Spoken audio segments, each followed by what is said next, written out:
Hare Krishna. Bom, hoje, ano novo,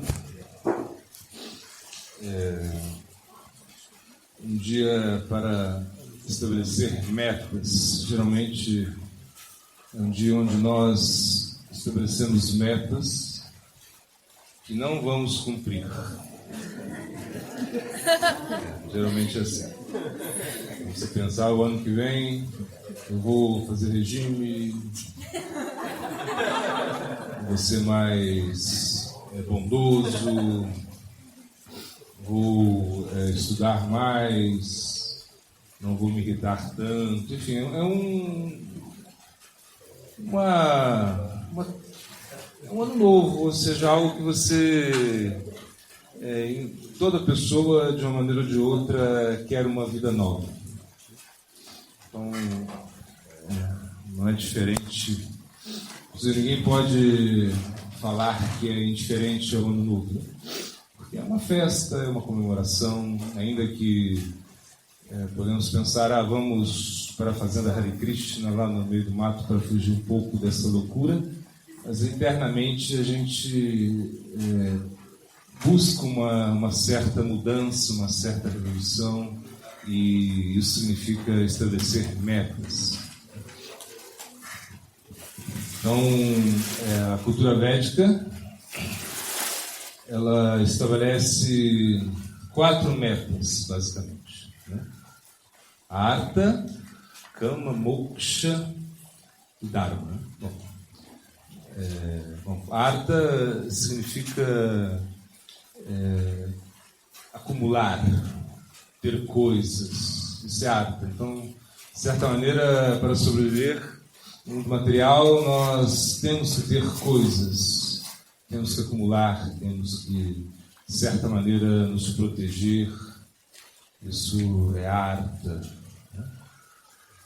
Kama significa desfrute, então nós também temos que desfrutar de uma maneira ou de outra, vamos desfrutar. Isso, claro, que segundo a cultura védica nós deveríamos desfrutar segundo as injunções védicas, e podemos pensar na outra meta da vida, que é Dharma, que é uma meta mais ética, uma meta de deveres religiosos, ser dharmático. E a última meta é Moksha. Moksha significa não quero mais estar no mundo material, quero ir embora do mundo material. De certa maneira, essa é a meta mais elevada, Moksha. Se você pensa em não estar mais no mundo material, você é uma pessoa inteligente. Porque desfrutar, Kama, significa que nós estaremos sempre nos endividando, de certa maneira. Então você cria uma conta. É como, por exemplo, se você entra no supermercado e você vai colocando quilo dentro do carrinho, né? Então, você vai ter que... Você pode colocar o que você quiser, porque o mercado ali está livre, né? Você pode pegar o que quiser, se não estiver na Venezuela. Você pega o que quiser, coloca no carrinho e vai no caixa. E aí, nesse momento, você vai ser cobrado. O caixa significa que ele vai cobrar. Tudo que você pegou, você vai ter que pagar.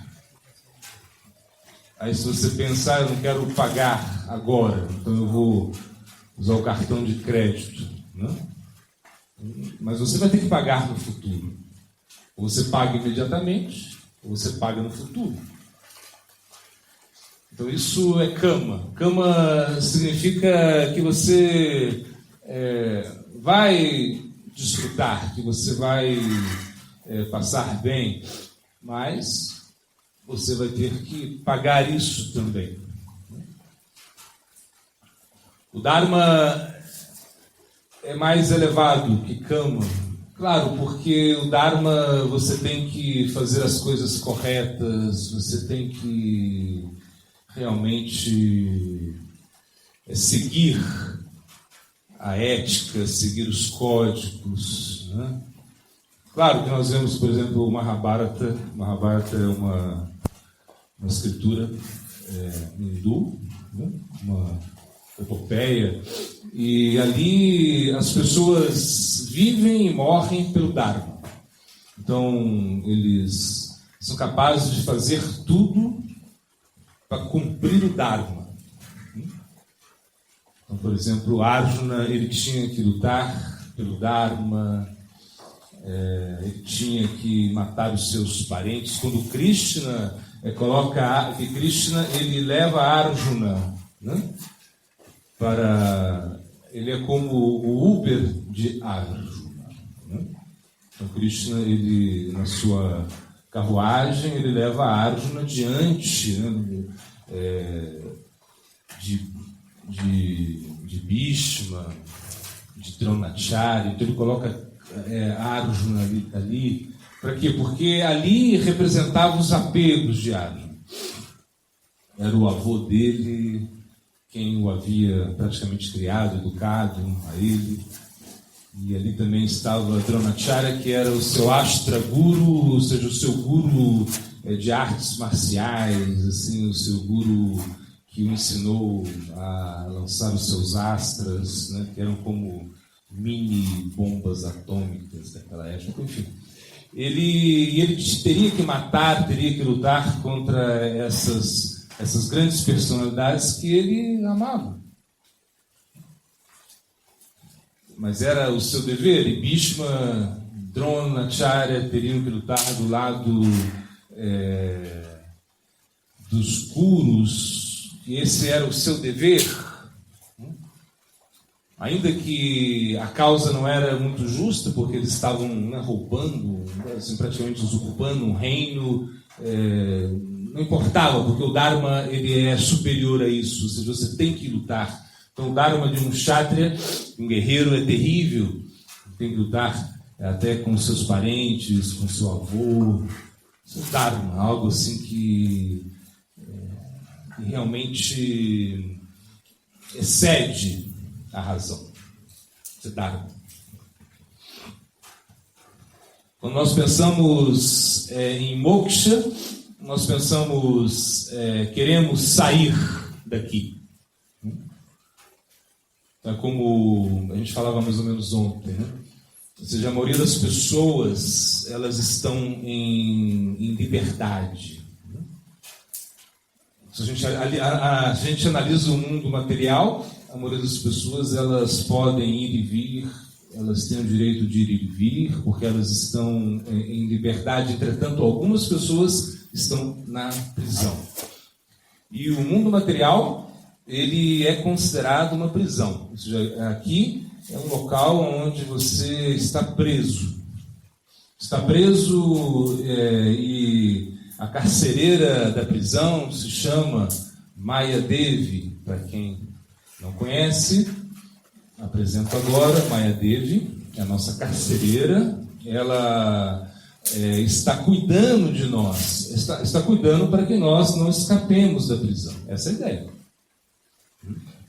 Então, imaginamos que imaginamos que o presidente da República, ele chega na prisão e ele vai dar indultos, ele vai dar facilidades aos presos, né? Às vezes isso acontece. Então ele chega para o primeiro preso e ele diz: olha, você está na prisão, você foi escolhido, e agora você pode ter um indulto, ter um favor para você, uma facilidade na prisão. Aí ele diz: eu quero ter TV a cabo. E o presidente: tá bom, TV a cabo. Ele ficou muito feliz porque ia ter TV a cabo, ia poder assistir muitos filmes, etc. Vem o segundo preso e o presidente diz para ele: o que você quer? Ele fala: eu quero ter uma sala de ginástica, aparelhos de ginástica, para que eu possa, né, malhar na prisão. E o presidente disse, sim, aí tá. E ele ficou muito feliz que ia poder malhar, né, poder se movimentar o seu corpo. Vem o terceiro preso e o presidente pergunta, o que você quer? Estou dando um indulto, o que você deseja? Ele fala, eu desejo ter mais horas de banho de sol. O presidente lhe concede isso, ele fica muito feliz.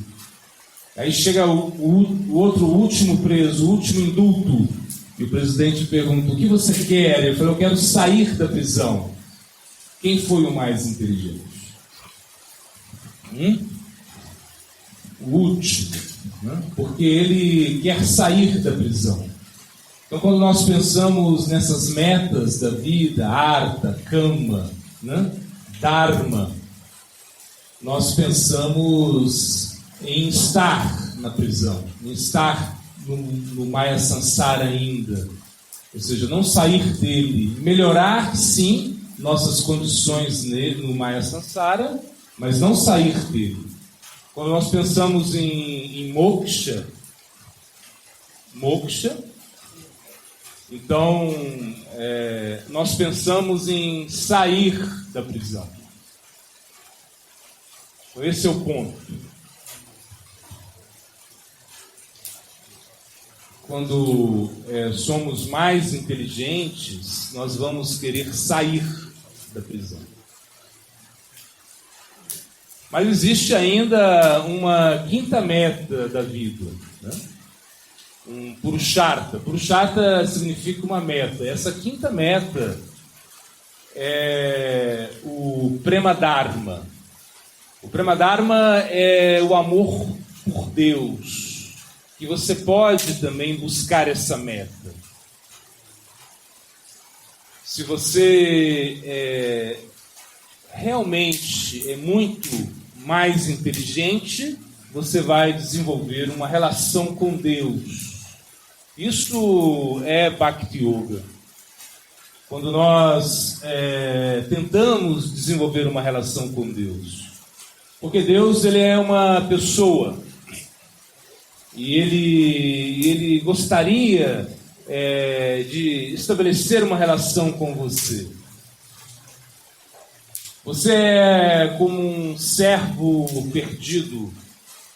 Agora você se perde um pouco nessas metas da vida, mas você esquece a principal meta, que é a meta de desenvolver amor por Deus. Então, se nós podemos desenvolver amor por Deus nessa vida, nós somos muito afortunados. Nós podemos pensar nisso, pensar em estabelecer uma conexão com Deus de uma maneira pessoal. Não simplesmente se liberar, porque se liberar é uma boa ideia, né? Uma boa ideia se liberar. Está funcionando? Tá? Tá.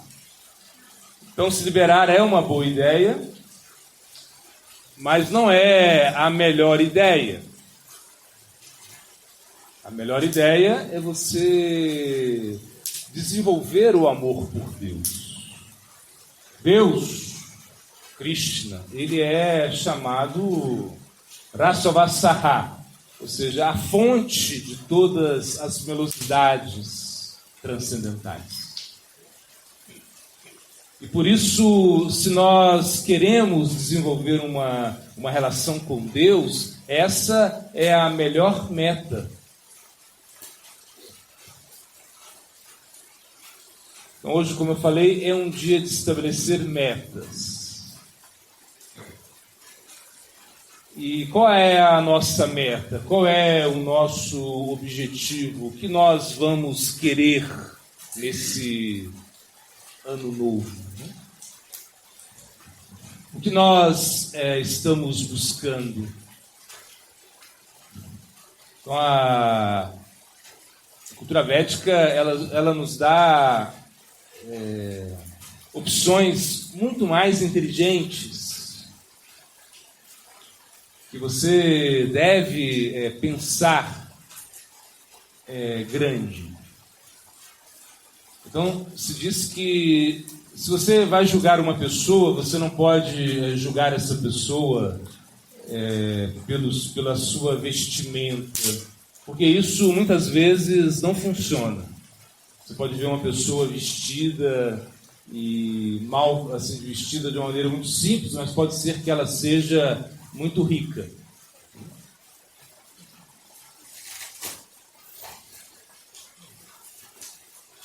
Se você vai julgar uma pessoa por aquilo que ela fala, também isso não é muito inteligente, porque uma pessoa pode dizer algo e pensar totalmente diferente.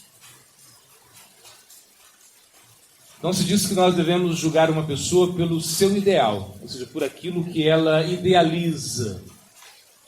Então, o que você idealiza para você? Isso é o que você representa. O seu ideal é a sua representação interna. Então, muitas pessoas elas têm ideais pequenos. E esses ideais pequenos as fazem pequenas. Se uma pessoa tem um ideal muito elevado, ela se torna uma pessoa muito elevada. Por exemplo, Sócrates, ele era um filósofo. E ele estava disposto a morrer por seu ideal. Ou seja, ele foi... Bom, a história é mais ou menos isso. Ele foi julgado, né? Condenado injustamente. E ele poderia, de certa maneira, se defender, mas ele não fez por quê? Porque ele tinha um ideal. Qual era o ideal de Sócrates? É que ele acreditava na alma, na existência da alma. Então ele dizia, eu não vou morrer.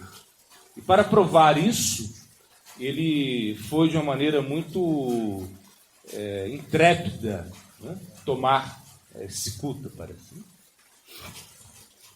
Assim, sem nenhum medo.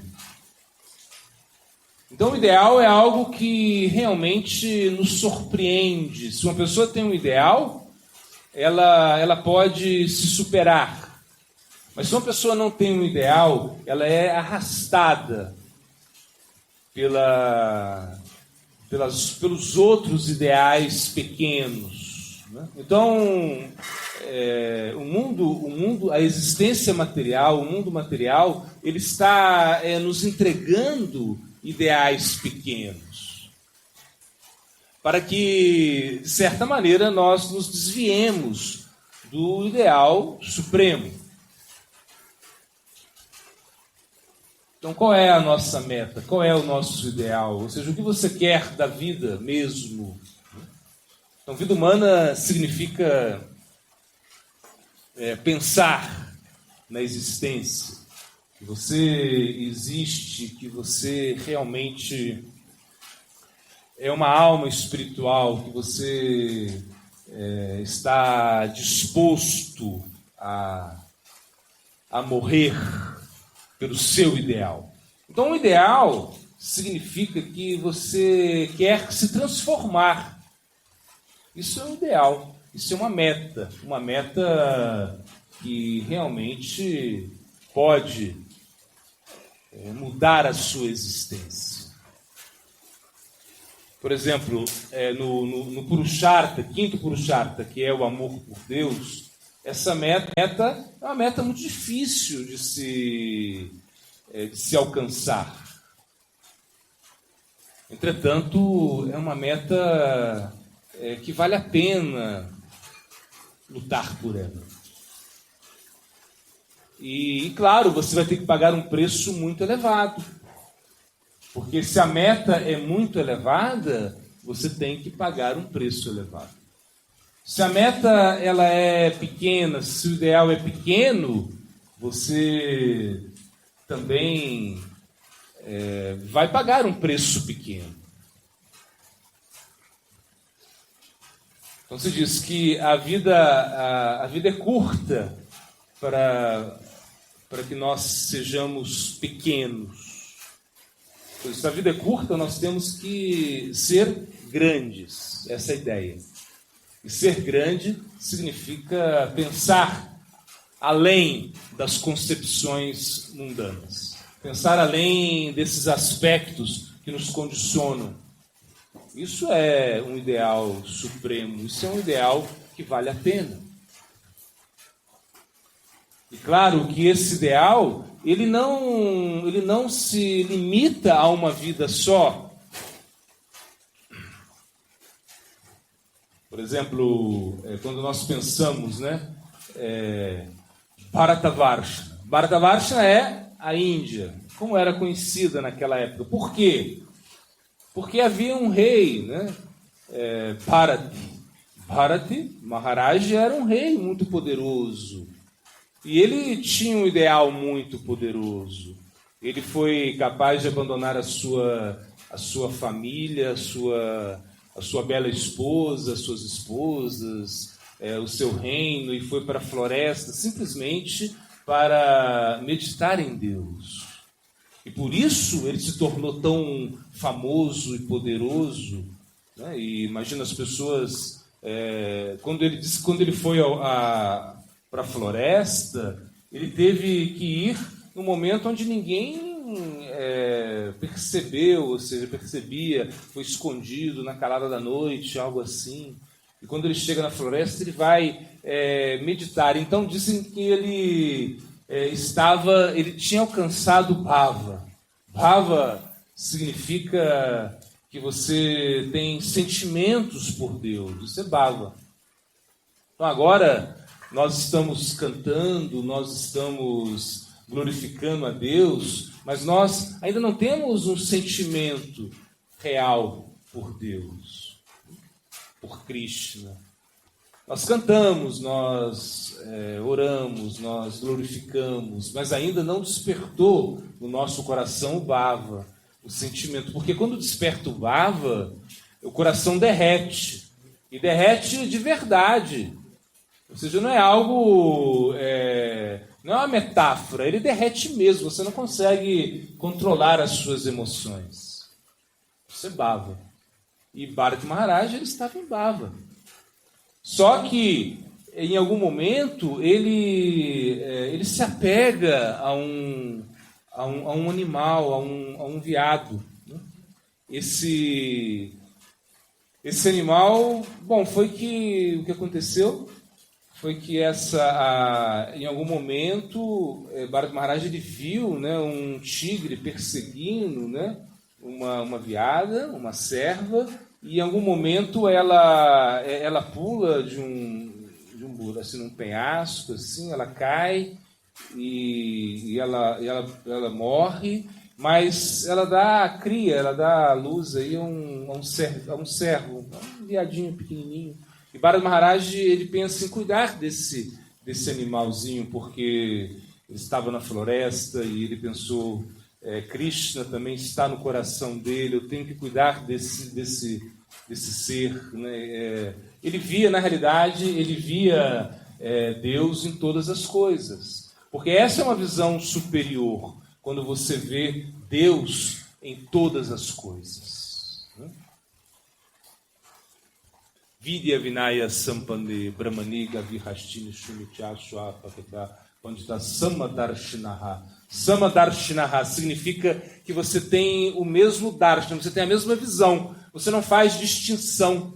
Ou seja, quando uma pessoa está em um nível espiritual muito elevado, ela não faz distinção entre uma pessoa e outra, entre uma pessoa e um animal, entre um cachorro e um comedor de cachorro. Ela não faz distinção de nada. Para ela só vê Deus no coração de todas as pessoas.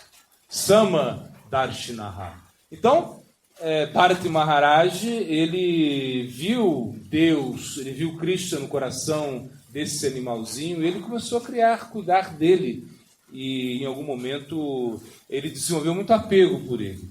Então, quando ele estava praticando, né, as suas atividades, os seus deveres, né, quando ele estava cantando os seus gaitris, quando ele estava cantando os seus mantras, ele ficava pensando, né, no veadinho, ele ficava pensando no animalzinho que poderia correr perigo, uma coisa assim. E ele acabou se apegando muito a ele, e ele se desviou da sua meta. E aí, em algum momento, que o animal desaparece, né? E ele vai correndo atrás do animal, assim, gritando, chamando pelo nome dele. Aí ele tropeça, cai, bate a cabeça e abandona o corpo.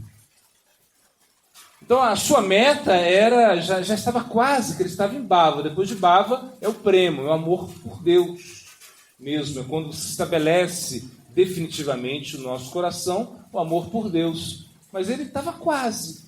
Mas aí, nesse momento, ele se desvia. E no momento da morte, que é como um teste, né? Krishna, ele fala, Janjam vapish maranam bhavam vyajanti ante kalevaram tantam evayati konte tatsadbhava bhavitaha. Então, qual vai ser a sua consciência no momento da morte? Essa consciência você vai levar para a próxima vida. Então a morte, de certa maneira, ela é um teste, é a prova final, né? O Enem, sei lá, o vestibular. Você vai fazer tudo que você fez naquela hora, vai ser provado, né? O que você está pensando, e a consciência que você desenvolveu na hora da morte. Ou seja, durante toda a sua vida, o que você pensa nesse momento, a sua consciência vai levá-lo a esse local. Essa é a ideia. Então, por isso Krishna fala, né, o tempo todo, né? Mamana bhavama bhakto. Mamana bhavama bhakto. Pensa sempre em mim. Pensa em mim. Isso é como uma declaração de amor. Pensa em mim. Né? Em vez de você ficar, né, pensando nele. Né? Em vez de você ficar... Tinha uma música assim. Pensa em mim. É assim, ou seja, é algo assim. Ou seja, você tem que pensar nele. Você tem que se absorver nele. Por quê? Porque ele é a meta da sua vida. Então, pensar em Deus é difícil, porque nós estamos acostumados a pensar em tantas coisas. Mas quando nós desenvolvemos amor por Deus, ou seja, quando nós já estamos num estágio, né, que nós chamamos a Shakti, que é um estado assim, de apego a Deus, a nossa mente se apega a Ele. Então nós pensamos nele o tempo todo. Essa é a ideia. Então, Bharat Maharaj, ele não cumpriu a sua meta. Ele pensou, imagina, ele teve uma vida toda espiritualista, mas no meio da morte pensou no seu animal de estimação e ele acabou na outra vida nascendo como um veado, nascendo como um servo, um animal. Imagina. Só que ele podia lembrar toda a sua vida anterior. Então, o que ele fez? Ele foi correndo ao lado dos devotos. E ele ficava ali só tomando prachada. Os devotos jogavam prachada para ele e ele comia prachada. E ele também ficava escutando o Harikatha, escutando tópicos a respeito de Krishna. E todos os sábios pensavam, nossa, que animal diferente esse, né? Esse animal, ele só quer tomar prachada, ele só quer ouvir o Bhagavatam. Mas ele lembrava da sua vida passada. E o que aconteceu com ele? Quando ele morre, ele nasce como Jadabharata. Jadabharata é o terceiro nascimento assim, dele, claro, seguindo, né? De Maharaj Bharati. Jadabharata, ele nasceu numa família bramínica, numa família muito elevada. E de certa maneira, ele quando ele vai crescendo, ele não quer seguir o Dharma bramínico. Ele não quer, porque o Dharma bramínico também é bem difícil de seguir, porque são muitas sânskaras, são muitas cerimônias, muitos sacrifícios que se deve fazer. Você tem que, enfim, cantar muitos mantras, se apegar muito a esse mundo material, de certa maneira, porque é o Dharma, é o Varnashna, é o sistema sócio-religioso, é esse sistema que você tem que estar conectado, de certa maneira, a este mundo. E ele não queria isso, porque ele já estava em outra. Ele lembrava das suas vidas passadas, ele não queria perder tempo, então ele fez um teatro. Ele fingiu que era uma pessoa completamente maluca e ele não quis aprender nenhum desses sânskaras, ele não se interessou por nenhuma dessas regulações dharmáticas, né? E era tido como um louco. Ele vagava, né, de um lado para o outro, e ele fazia tudo ao contrário, né? Por exemplo, quando ele ia urinar, ele primeiro lavava a mão, lavava o rosto, depois urinava. E as pessoas riam muito dele, as pessoas judiavam dele, e ele não respondia, ele não combatia nenhum insulto. Inclusive, até em algum momento, alguns bandidos, né, que eram os bandidos, né? Eles adoram Kali, né? Que é uma manifestação de Durga. E em algum momento eles pegaram, eles queriam oferecer um ser humano a Kali, às vezes eles fazem isso, né?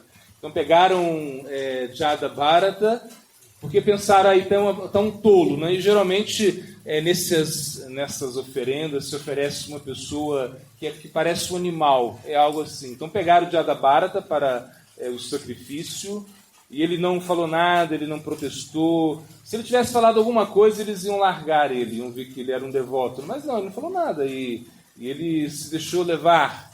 E em algum momento pegam ele, aí colocam uma guirlanda nele, dão um banho nele, passam pasta de sândalo, já preparando para, né, oferecer a deidade, a Kali.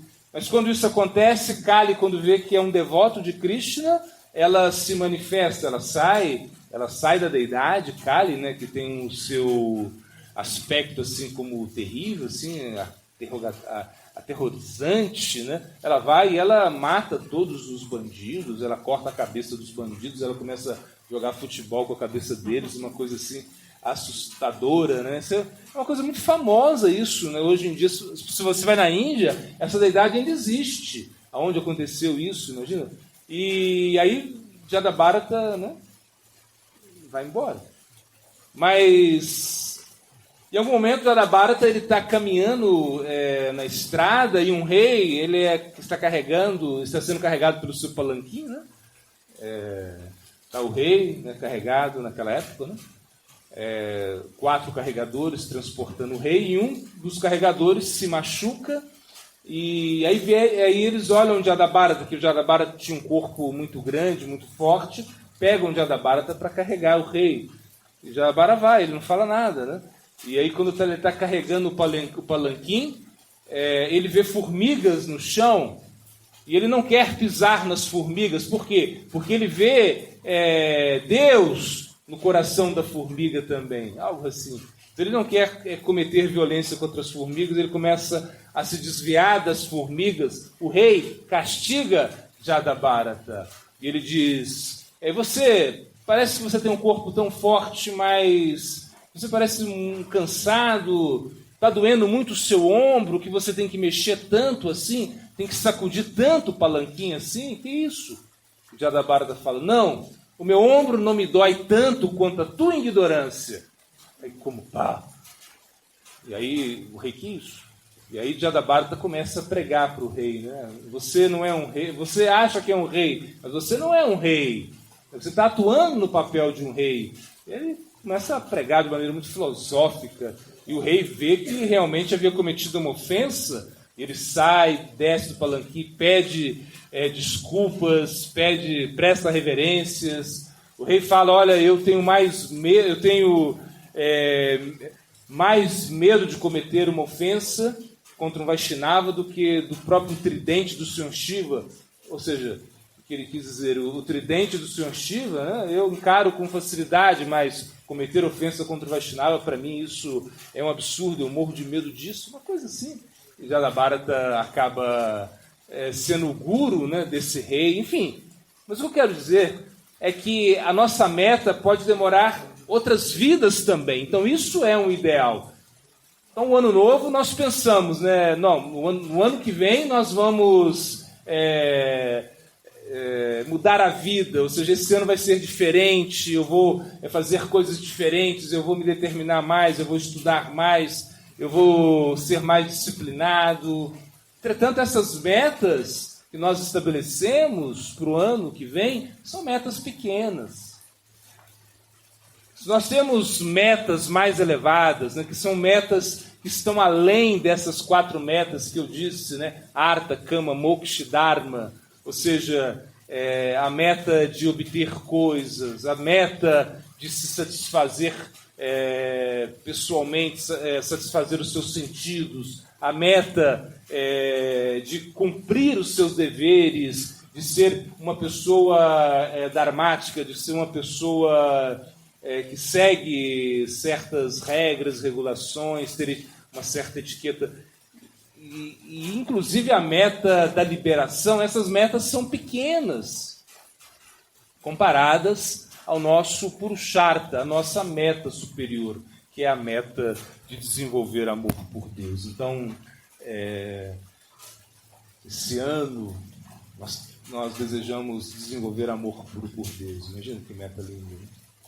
Então, assim, o ano que vem, agora que começa, nós vamos querer desenvolver amor puro por Deus. Imagina? E para isso nós vamos abandonar todas as outras metas que não são essenciais. Ou seja, a nossa inteligência tem que ser uma inteligência muito resoluta, como diz o Bhagavad Gita, Vyavasatimika Buddhi Ekaiha Kurunandana, uma inteligência que vai em um só ponto, em uma só direção. Essa é a ideia. Desenvolver amor puro por Deus. Claro, como eu digo, essa meta ela pode durar, você vai ter que... São muitos meses, anos e talvez vidas para você desenvolver essa meta. Mas é a meta que vale a pena ser buscada. E claro, como Krishna diz para Arjuna, né?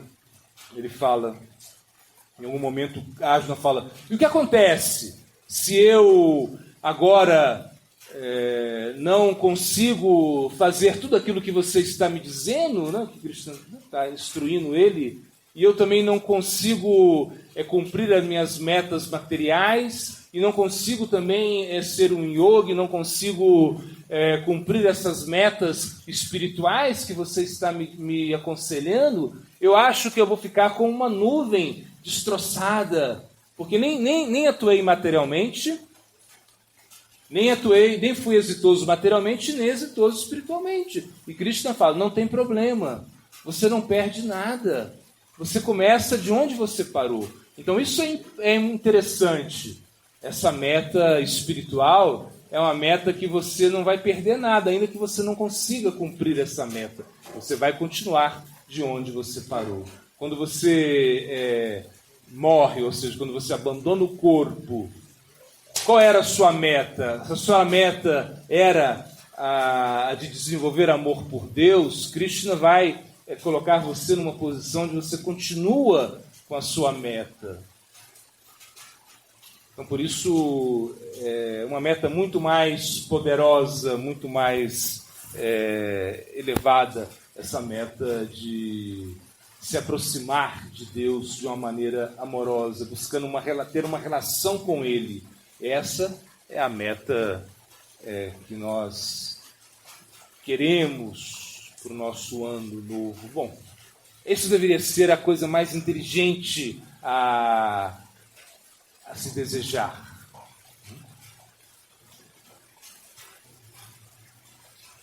Entretanto, nós entendemos que buscar outras metas não é errado também. Ou seja, você pode ter muitas metas e você pode tentar, né, trabalhar muito no plano relativo. E o plano relativo vai te dar muitas facilidades. Entretanto, quando você buscar o plano absoluto, o plano que vai te levar ao amor divino, essa será a sua verdadeira meta. Glória para o